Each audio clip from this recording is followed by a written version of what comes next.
अस्सलाम वालेकुम स्टूडेंट्स, आज हमने वाटर पोटेंशियल को डिस्कस करना है। Water potential is a potential generated due to water molecule. इसको ग्रीक लेटर से रिप्रेजेंट किया जाता है, दैट इज़ साई। किसी भी सिस्टम के अंदर जितने ज़्यादा वाटर मॉलिक्यूल्स होंगे उतना ज़्यादा उसका वाटर पोटेंशियल होगा। वाटर मॉलिक्यूल्स जो हैं वो काइनेटिक एनर्जी को पोजेस करते हैं। ये काइनेटिक एनर्जी जो है वाटर मॉलिक्यूल्स को मदद करती है कि वो मूव कर सकें from one place to another. So जितना ज़्यादा किसी भी सिस्टम के अंदर वाटर मॉलिक्यूल्स होंगे उतने ज़्यादा उसकी काइनेटिक एनर्जी होगी और उतना ही ज़्यादा उसका वाटर पोटेंशियल होगा। वाटर पोटेंशियल दो फैक्टर्स पे डिपेंड करता है, that is solute potential and pressure potential. Solute potential जो होता है concentration of a solute molecule in a solution. जितना ज़्यादा किसी भी सिस्टम के अंदर सोल्यूट मॉलिक्यूल्स प्रेजेंट होंगे उतना ज़्यादा उसका सोल्यूट पोटेंशियल होगा। जब सोल्यूट मॉलिक्यूल्स की कंसंट्रेशन ज़्यादा हो जाती है तो वाटर पोटेंशियल जो होता है वो चेंज कर हो जाता है। जैसे फॉर एग्जांपल हम बात करते हैं एक सोल्यूशन की, तो सोल्यूशन जो है वो दो कंपोनेंट से मिलकर बनती है, that is solvent and solute. अब जिस भी सोल्यूशन के अंदर सोल्यूट की कंसंट्रेशन ज़्यादा होगी उतना वो सोल्यूशन जो है वो कंसंट्रेटेड होगी। जिस सोल्यूशन के अंदर सोल्यूट की कंसंट्रेशन कम होगी वो सोल्यूशन जो है डाइल्यूट होगी। तो जो सोल्यूट की प्रेजेंस है वो अफेक्ट करती है वाटर पोटेंशियल को। नेक्स्ट प्रेशर पोटेंशियल है। प्रेशर पोटेंशियल जो होता है pressure generated due to water molecules. For example यहाँ पे उन्होंने प्लांट सेल की एग्जांपल दी हुई है कि जब प्लांट सेल के अंदर वाटर एंटर होता है तो प्लांट सेल के अंदर वो प्रेशर जनरेट करता है। जब हम बात करते हैं कि प्रेशर जनरेट होगा तो जब जाहिर सी बात है जब प्रेशर जनरेट होगा तो प्रेशर पोटेंशियल जो है वो क्रिएट होगा।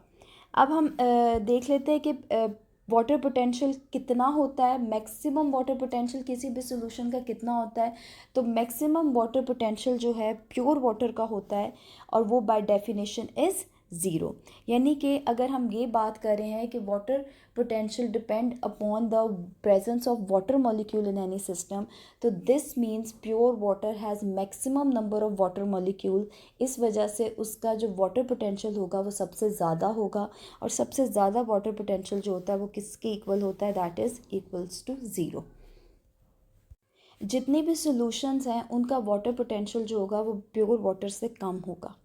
अब उन्हें क्या है, water moves from a region of higher water potential to the region of lower water potential. All solutions have lower water potential than pure water, so have a negative value of water potential at atmospheric pressure and at defined temperature. So osmosis can be defined as, यानी कि इस बात को मद्देनज़र रखते हुए कि water potential जो है वो डिपेंड करता है वाटर मॉलिक्यूल की कंसंट्रेशन के ऊपर, तो हम ऑस्मोसिस की डेफिनेशन को अकॉर्डिंग टू वाटर पोटेंशियल किस तरह से डिफ़ाइन करेंगे। तो osmosis define according to water potential is the movement of water molecule from the region of higher water potential to the region of lower water potential through a partially permeable membrane. Osmosis एक ऐसा process है जिसके ज़रिए water जो है वो move करता है from one place to another, from higher number of water molecules to lower number of water molecules through a membrane.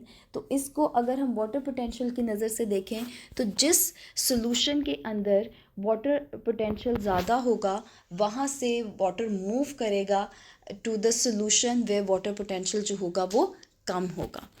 अब हमने ऑस्मोटिक पोटेंशियल को ऑलरेडी हम डिस्कस कर चुके हैं और हमने ये भी बताया था कि ऑस्मोटिक पोटेंशियल जो है उसको ग्रीक लेटर से ही रिप्रेजेंट किया जाता है, दैट इज़ साई। अब यहाँ पे उन्होंने जो डेफिनेशन ऑस्मोटिक पोटेंशियल की बताई हुई है वो ये बताई हुई है कि osmotic potential is a potential that is the measure of change in the water potential of a system due to the presence of solute molecules. की बात हमने पहले भी बताई थी, अगर किसी सिस्टम के अंदर सोल्यूट मॉलिक्यूल्स की कंसंट्रेशन ज़्यादा हो जाती है तो उसका वाटर पोटेंशियल जो है वो चेंज कर जाता है, क्योंकि वाटर पोटेंशियल जो है वो वाटर मॉलिक्यूल्स पे डिपेंड करता है। तो जब किसी सिस्टम के अंदर सोल्यूट भी मौजूद होगा तो वाटर मॉलिक्यूल्स डेफिनेटली अफेक्ट होंगे और उनका नंबर जो है वो कम हो जाएगा, इसलिए वाटर पोटेंशियल जो है वो चेंज कर जाएगा। और सोल्यूट पोटेंशियल कोई हमेशा नेगेटिव होता है।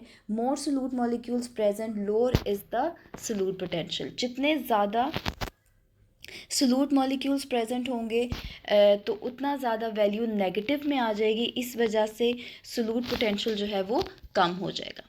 नेक्स्ट आ जाते हैं प्रेशर पोटेंशियल की तरफ। If a pressure greater than the atmospheric pressure is applied to pure water और solution, its water potential increases. अब उन्होंने कहा है कि अगर किसी सिस्टम के ऊपर, प्योर वाटर के अंदर या सोल्यूशन के ऊपर pressure greater than the atmospheric pressure apply किया जाए तो उसका वाटर पोटेंशियल जो है वो ज़्यादा हो जाता है।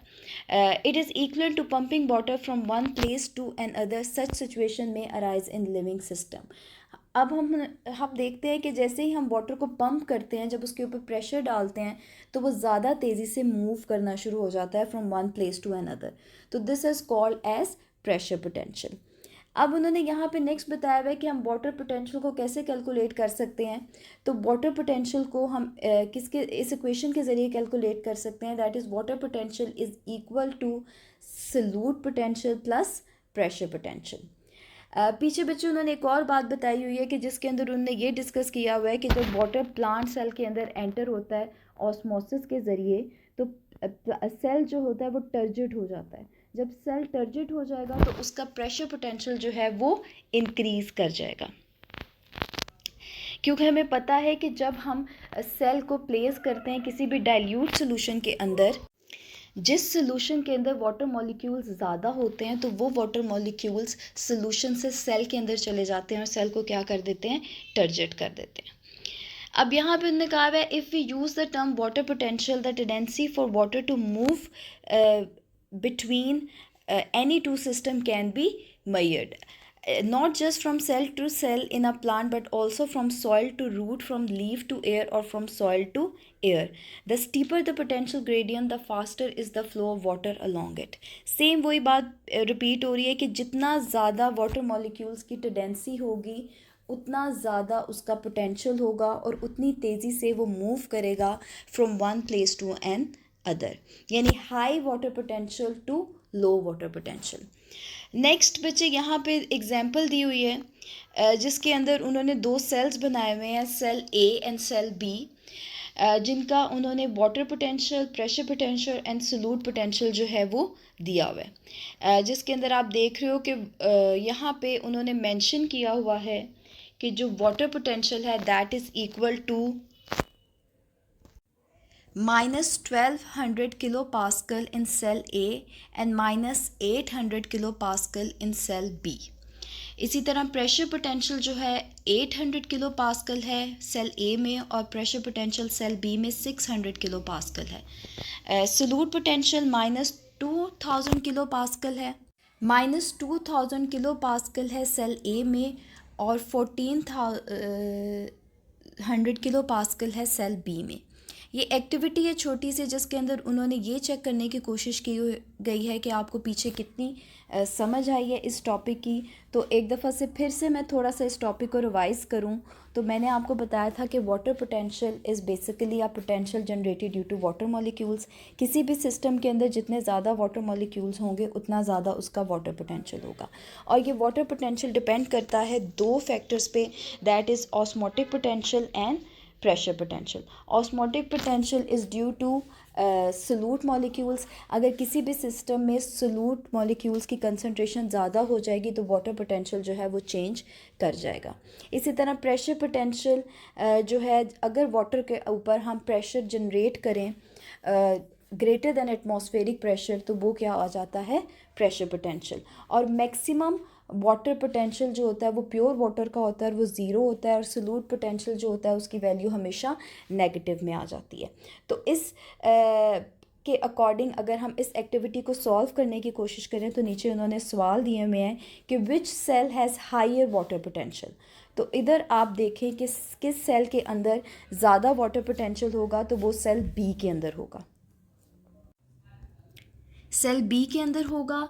और दूसरा सवाल उनका ये है कि in which direction will water move by osmosis. तो डेफिनेटली जब वाटर पोटेंशियल जो है सेल बी का ज़्यादा है तो वाटर जो मूव करेगा सेल बी से सेल ए की तरफ। नेक्स्ट सवाल है what will be the water potential of cell at equilibrium.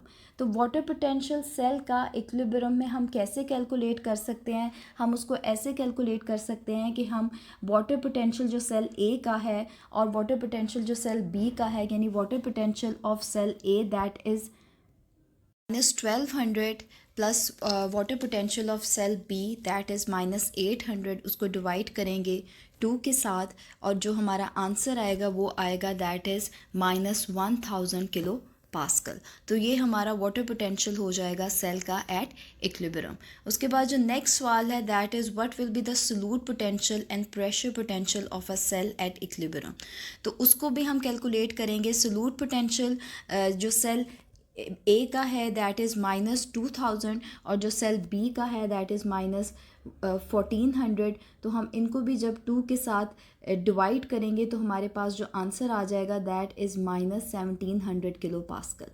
इसके अलावा pressure potential of cell A and B, इसको कैलकुलेट करने के इक्विलिब्रियम पे हम कैलकुलेट करेंगे तो आंसर हमारे पास आ जाएगा 700 kilo pascal. Basically kilo pascal is a unit which is used to measure water potential, pressure potential and solute potential.